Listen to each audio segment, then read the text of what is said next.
What if I told you that one of England's most notorious serial killers could have been stopped years earlier if the police had listened? The Yorkshire Ripper case is not just the story of a monster who terrorized women in northern England for 5 years.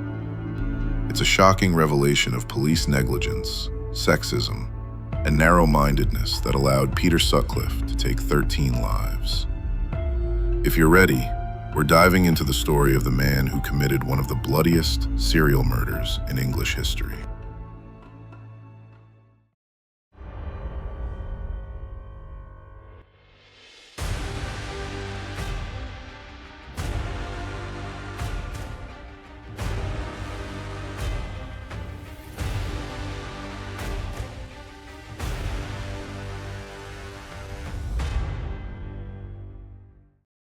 Grace O'Connor was 34 years old. She lived a rather ordinary life in Leeds. She worked at a bank and loved growing flowers on her balcony. The evening of July 5th, 1975 started like a normal night for her. She hadn't seen her friend Julie for a long time, so she began getting ready quite excitedly. She put on her green shirt, then she tied her hair up and left the house with her bag over her shoulder. Walking through the foggy streets of Leeds, everything seemed fine at first. The surroundings were familiar. But that day, Grace had a strange feeling inside. Holding her breath, she continued to take steps.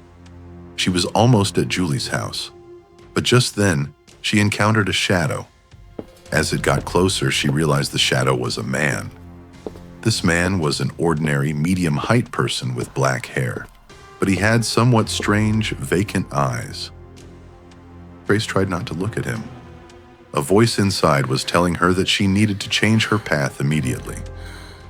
As Grace continued on her way with quick steps, everything happened in an instant.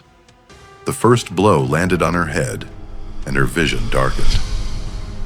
As she tried to escape, she received the second blow. Blood from her head was dripping onto her shirt, but it wasn't over. The blows continued, a third, fourth, fifth. Grace wanted to scream at that moment, but no sound came out. First came darkness, then nothingness. She opened her eyes in the hospital. Fortunately, a couple passing by had rescued her. Her face was bandaged, and there were fractures in her skull. Doctors said she was lucky to be alive. Grace wanted whoever did this to her to be caught quickly, but the police didn't take the incident very seriously. This casual attitude of the police would later create the Yorkshire Ripper, giving him courage to kill subsequent victims. But who was this murderer in reality? Peter Sutcliffe, known by the alias Yorkshire Ripper, was born in Bradford. He was a child devoted to his mother. His father, John, was a strict, disciplined man with a harsh temperament. From an early age, Peter tried to gain his father's attention, but being the youngest in a family of 15, he never found the attention he sought. As a result, he spent his childhood years as an introverted, shy, and quiet child. During his youth, his dark sense of humor and obsessive behaviors began to attract the attention of his friends. According to him, women were divided into two categories, clean or dirty. Dirty women deserved everything, even death. A certain incident that Peter witnessed as a child had a significant impact on shaping his distorted thoughts. When Peter was just 10 years old, his father Walter came home one day in a blind rage. Peter had never seen his father like this before. He sensed something was wrong, but couldn't figure out what it was. Then, his father grabbed Peter by the arm, put him in the car, and started driving. Before Peter could understand what was happening, he found himself in another man's house. His father had kicked the door open. His mother was standing before them, embracing a man Peter didn't recognize. At that moment, his father's anger made sense, and Peter understood everything. Watching his father's shouting and his mother's crying with disappointment, Peter would never forget this moment. Until then, His mother had been an angel to Peter. But after what he saw that night, this woman for whom he had felt endless love and trust had transformed into a devil for him. That night, something was engraved in his mind. Now, women were carriers of potential betrayal for Peter, and as the years passed, this distrust grew like a wound festering from within. Eventually, an uncontrollable desire for violence began to rise inside Peter. Peter's first disturbing behaviors coincided with the late 1960s. At that time, Peter had started to frequently visit the streets where brothels were located. He had a strange hatred, especially towards sex workers.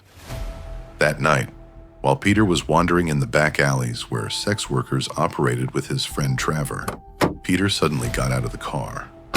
Before Trevor could understand what was happening, Peter had walked away. A few minutes later, he returned drenched in sweat. He was breathing rapidly. He sat down, without saying anything. Trevor had noticed something strange about Peter, but when he asked what had happened, he received no answer. Then, when he saw the bloodstains on Peter, he began to drive the car in fear. Even though Peter didn't tell anyone, that night the anger he harbored toward women he saw as impure emerged for the first time. He followed a sex worker to a garage and hit her on the head with a stone. Fortunately, the woman didn't die. But that night, everything changed for Peter, never to return to how it was before. After this incident, he attacked 3 more women in similar ways. Things would now change as Peter recognized this anger within himself. On the morning of October 30th, 1975, police encountered a body in the suburbs of Leeds. The victim, Wilma McCann, a mother of 4 children, had been struck 4 times on the head with a hammer and subsequently stabbed multiple times. This incident shocked not only the victim's family, but also the entire neighborhood. However, at that time, the police considered the attack to be a random case of street violence. This was because Wilma's life as a sex worker did not appear to be like that of an ordinary woman in society. This attitude of the police had encouraged Peter. In a short time, he also killed Emily Jackson, who was also a sex worker. Then he attacked a woman named Marcella, who was 4 months pregnant, and he saw them as targets that needed to be eliminated. Even though her skull was fractured and her body severely injured, Marcella managed to survive, and unlike the others, she would be the first person who could describe Peter. Once again, the police did not take Marcella's experiences seriously because she was a sex worker and a black woman, which is why this attack was not linked to Peter. Peter continued to assault women, but his next victim was different from the previous ones. Jane McDonald was a 15-year-old child. When Peter saw Jane walking alone after leaving the cinema, he knew he had found his victim for that night. Peter quietly began to follow Jane. Jane had sensed that something was not right. She anxiously quickened her steps, but she wasn't fast enough. At a moment when Peter was sure no one was coming, he hit the girl on the head with a hammer. Before Jane could understand what was happening, she died right there. Peter left the girl's lifeless body in a children's park and quietly walked away. When Jane's body was found the next day, things would change for Peter.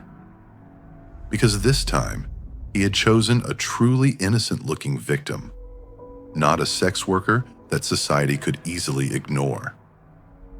For this reason, he had become the target of both the police and society. The Yorkshire Ripper was now a wanted serial killer throughout England. The media had gone crazy, and women's organizations had begun to revolt. Feminist groups in Leeds and the surrounding areas began organizing marches in the streets. While demonstrations continued in the streets, chaos persisted in the media. Now have breaking news. The police now needed to do something. For months, they interrogated hundreds of men but they had nothing in their hands. The Yorkshire Ripper was still free, watching his victims in the silence of the night and then attacking. However, in 1979, the police found a clue for the first time.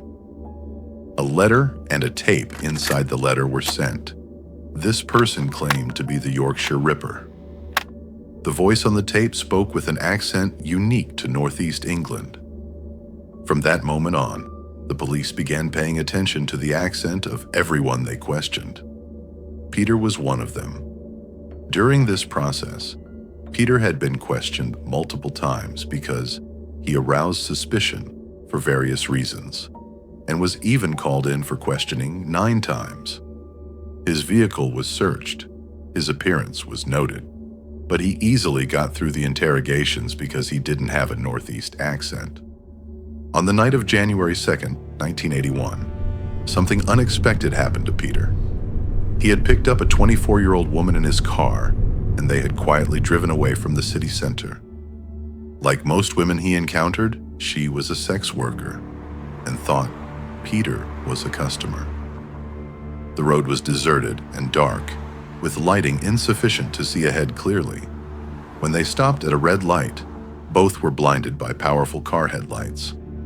Police were waiting up ahead. Peter realized the police would pull him over, but tried to maintain his composure. After all, he had managed to slip away from many interrogations before. Following the officer's signals, he slowly stopped and opened his window with a smile. The police, realizing his license plate was fake, took Peter and the woman to the police station. During her questioning, the woman stated that she was a sex worker and that she didn't know the man. The fact that the woman was a sex worker caused the police to become suspicious of Peter. Thus, Peter continued to be interrogated harshly. They finally found the knife Peter had hidden on him, and the truth came out.